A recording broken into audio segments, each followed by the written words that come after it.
cathedral glowed with ethereal light, each white orchid perfectly placed. Cassandra stood radiant at the end of the aisle, her hand resting on her father Thomas's arm. Her gaze met her fiancé Julian's, his smile her anchor in the sea of smiling faces. Every detail was flawless, a fact her stepmother, Diana, had repeatedly claimed credit for. Diana sat elegantly in the front row, a single, perfect tear gracing her cheek. As the orchestra swelled, Cassandra took her first step toward her future.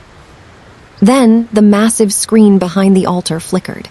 The romantic music cut off abruptly, replaced by the jarring display of fabricated bank statements showing large, unauthorized transfers from her father's company into her personal account.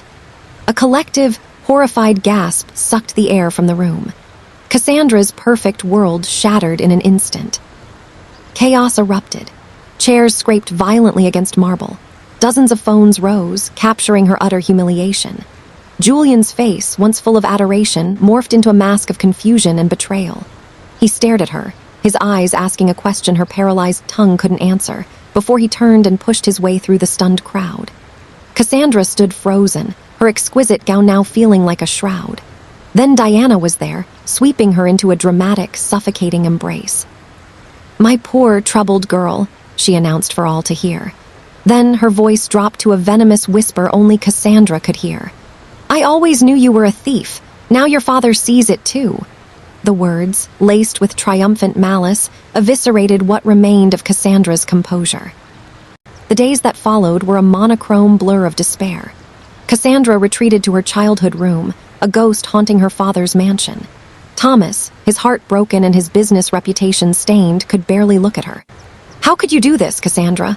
The shame you've brought upon this family," he'd say, his voice heavy with a disappointment that crushed her spirit. Diana expertly fed this narrative, painting Cassandra as financially reckless and deeply deceptive. The lie was cemented in stone. In one fell swoop, Cassandra had lost her future husband, her social standing, and most painfully, the trust of her only remaining parent. The weight of the injustice was a physical, suffocating presence. A month later, shrouded in a grief that felt permanent, Cassandra decided to burn her wedding dress in a final act of closure. As she folded the heavy silk train, her fingers brushed against a small, irregular lump sewn into the inner lining of the bodice. With careful, trembling precision, she snipped the nearly invisible threads and extracted a sleek, high-capacity voice recorder. The air fled her lungs. This was not a simple betrayal. This was a premeditated, intricately planned character assassination. Diana hadn't just exposed a secret. She had been manufacturing one, gathering audio to craft her devastating, believable lies. The wedding ruin was not the end, but the beginning of a much darker story. The discovery of the recorder ignited a cold fire in her veins. Cassandra, a methodical and talented architect, used her analytical skills to dissect the evidence from the wedding. She examined the digital footprint of the bank statements, the font rendering, and the document metadata. The inconsistencies were subtle but undeniable to a trained eye, the clear hallmarks of a sophisticated forgery. This was no simple Photoshop job. It was a digital fraud requiring significant technical skill and resources. The who was now terrifyingly clear, but the chilling why remained a gaping, ominous mystery. What could possibly motivate such a devastating, personal attack from a woman who was supposed to be family? Driven by a new, grim purpose, Cassandra hired a discreet and highly recommended private investigator. The report that landed in her inbox a week later was a thunderclap. Diana was born Darla Higgins. She had a long history of petty fraud, and most critically, a conviction for swindling an elderly, wealthy widower out of his life savings a decade prior. She had meticulously crafted the Diana persona, the accent, the poise, the fabricated history, specifically to ensnare Thomas. Cassandra's father wasn't just married to a manipulative woman. He was shackled to a convicted criminal whose entire life was an elaborate lie built to plunder. Cassandra printed the investigator's damning report and pinned it to her wall next to a stark, high-resolution photograph of the hidden recorder. The collage was a cartographer's map of treachery. Her sorrow was now a cold, hardened alloy of resolve. Diana had taken everything from her. Now, Cassandra would return the favor with interest. She would not merely expose the wedding lie. She would systematically dismantle Diana's entire fraudulent existence, her pristine reputation, her ill-gotten financial security, and her fraudulent marriage. This would not be a reckless outburst of anger, but a patient, precise, and strategic demolition. Cassandra's first target was Diana's impeccable social standing. She anonymously contacted the most influential and vicious gossip in their social circle, a woman named Beatrice. She provided her with specific, easily verifiable lies Diana had told. The Swiss boarding school she claimed to have attended had no record of her. The prestigious charity event she took full credit for organizing was actually orchestrated by a different committee years before she arrived. Beatrice's eyes lit up with predatory glee. The seeds of doubt were sown in fertile, malicious ground. The first pillar of Diana's perfect life began to visibly tremble. To accelerate the social decay, Cassandra created an anonymous blog titled Behind the Gilded Mask. She wrote from the perspective of a woman trapped in a gilded cage of her own making, detailing her secret contempt for her boring husband and her burning, pathological jealousy of his privileged daughter. While fictional, the psychological insights were piercingly accurate.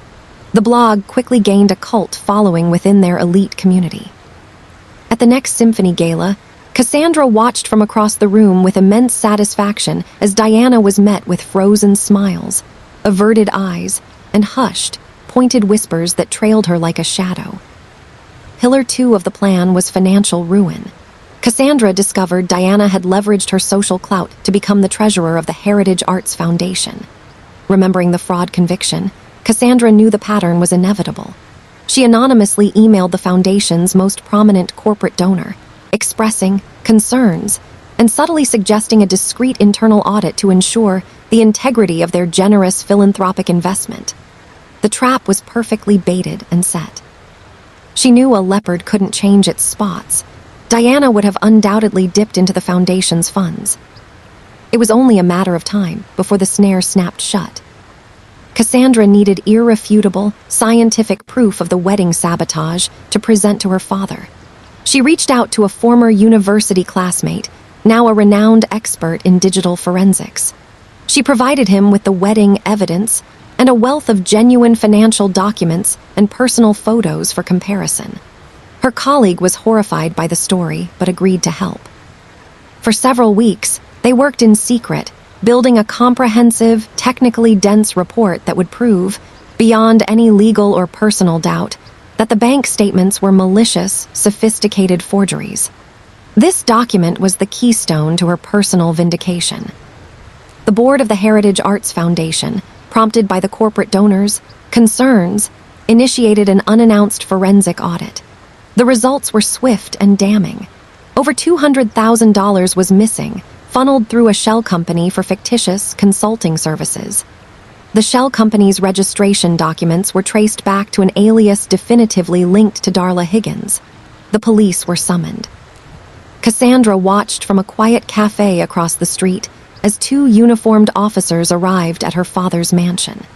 The look of sheer, unadulterated panic that contorted Diana's face as she was escorted into a police car was a more potent elixir than she had ever imagined. Thomas was bewildered and defensive, convinced it was a terrible misunderstanding or an elaborate setup by business rivals. He immediately hired the most expensive criminal defense attorney in the city for Diana, still completely under her spell. Cassandra observed her father's willful blindness with a heavy, aching heart.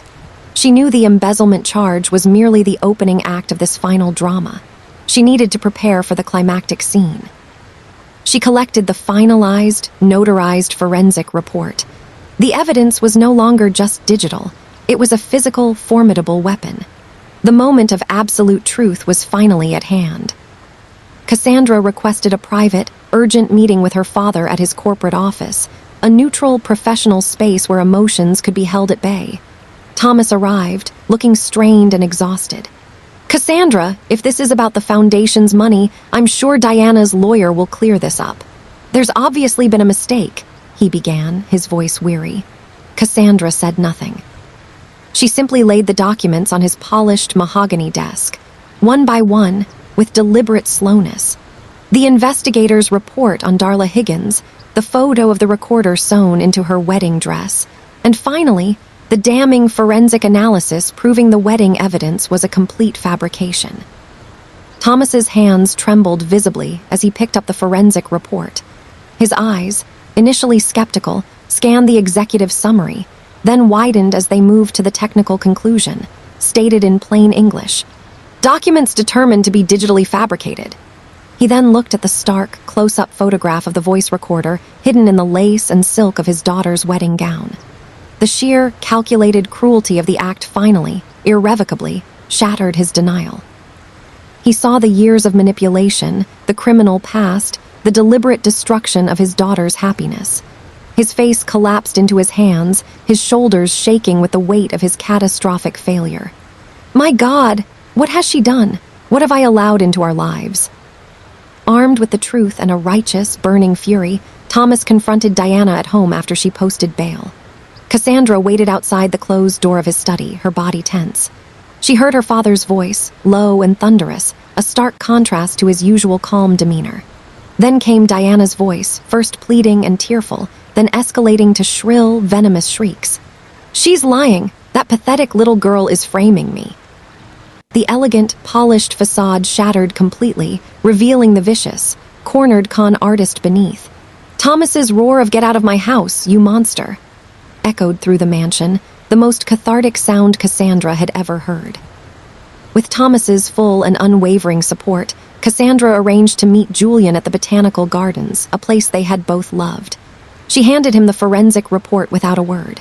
He read it in stunned, painful silence, his face gradually paling with dawning shame and profound regret. "Cassandra, I am so sorry. I should have had faith in you. I should have known you would never." His voice broke. The apology was a balm on a deep, festering wound, but it could not erase the scar of his abandonment. They shared a long, quiet hug, a final, sad acknowledgement that some broken things, even when mended, can never be what they once were. The legal dominoes fell with swift, satisfying finality. The embezzlement charge, combined with the overwhelming evidence of her past conviction and the proof of her malicious character presented to the court, led to a severe and lengthy prison sentence. Diana, once the undisputed queen of the city's high society, was formally remanded into custody. As she was led away in handcuffs, her head was bowed, her designer clothes exchanged for a standard-issue jumpsuit. Her gilded cage was now a concrete cell. The public spectacle was complete. The villain had received her earthly justice, and the entire city watched it unfold. Cassandra and her father began the slow, painful, but necessary process of reconciliation. It started with quiet, hesitant dinners, where they slowly began to share long-suppressed stories about Cassandra's mother, memories that Diana had systematically suppressed. The trust was not rebuilt in a day or a week. It was a brick-by-brick effort. But the foundation was now solid and true. Thomas, finally freed from Diana's toxic manipulation, saw his daughter's strength, integrity, and resilience clearly for the first time in years. He was no longer just her father. He was her most ardent ally and her most devoted champion. Cassandra channeled the entirety of her harrowing experience into her work. She launched her own architecture firm, Aegis Designs, with a mission statement focused on creating safe, beautiful, and empowering spaces, particularly for women's shelters and community centers. Ironically, her first major client was a nonprofit dedicated to supporting victims of financial fraud and identity theft. She used her skills not just to build structures, but to help others rebuild their lives, just as she had rebuilt her own. The pain of her past was now the fuel for a purpose that gave her profound strength and satisfaction. She was no longer a victim. She was a creator and a protector. Nearly a year to the day after the failed wedding, Cassandra received a letter postmarked from overseas. It was from Julian. He wrote that he had taken a job in Singapore, that he was trying to build a new life, and that he wished her nothing but happiness. He confessed that her strength throughout the ordeal had been a profound inspiration to him, and that his regret for not standing by her would be a lifelong lesson in trust and faith. There was no plea for reconciliation, just a heartfelt, mature hope for her future. Cassandra read the letter once, then carefully folded it and placed it in a small keepsake box. It was a final, peaceful closure to that painful chapter. She felt no bitterness, only a quiet, profound sense of release and the freedom to move forward, unburdened. Using the success of her fledgling firm, Cassandra purchased a stunning, sun-drenched loft in a converted industrial building. The space was all clean lines, exposed brick, and panoramic city views. She filled it with her own architectural models, bold, modern art that spoke to her soul, and books that reflected her own interests, not someone else's curated taste. It was a home that was authentically, powerfully her. She hosted her father for dinner there, and they laughed and talked for hours, the sound of their genuine happiness echoing in the space. She had not just survived her ordeal, she had thrived in its aftermath. The life she had built was entirely her own masterpiece, stronger and more authentic than the one that had been stolen from her. While organizing a box of old belongings from her father's house, Cassandra found a single, saved fragment she had kept, a sharp, beautiful shard of crystal from her shattered wedding cake topper. For a long, quiet moment, she held it in her palm, watching the afternoon light refract and dance through its facets, casting tiny rainbows on her wall. She felt no sharp sting of pain, no lingering bitterness. Instead, she felt a profound sense of resilience and hard-won peace.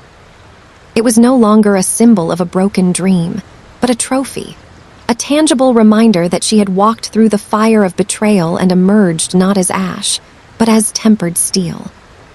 Cassandra's story of resilience, though she kept the details private, had circulated in business circles. She was invited to be the keynote speaker at a major national women's leadership conference. Standing at the podium, under the bright lights, she was the picture of confidence and hard-won poise. She spoke not of bitterness or revenge, but of the power of forensic resilience, of auditing the very foundations of your life, identifying the structural weaknesses planted by others, and having the courage to tear them down and rebuild something stronger, more beautiful, and truly your own. Her story, told with eloquence and power, earned a thunderous, prolonged standing ovation. The woman who had been publicly shamed and broken was now being publicly celebrated as a beacon of strength. That evening, Cassandra stood on the balcony of her loft, a gentle breeze stirring her hair. The city below her twinkled like a vast galaxy of diamonds and dreams. Her mind drifted over the long, dark, and arduous path from the ruined wedding to this moment of absolute, unshakable peace. She understood now that true revenge was not a single, violent act, but a journey, a meticulous, demanding pilgrimage of reclaiming one's power, one's truth, and one's voice from those who sought to steal it. She felt a quiet, deep-rooted serenity that no storm could ever disrupt. The past was finally a closed book, its lessons learned. The future was a blank, pristine canvas, and she, Cassandra, was the artist, finally and joyfully, in sole control of her own masterpiece.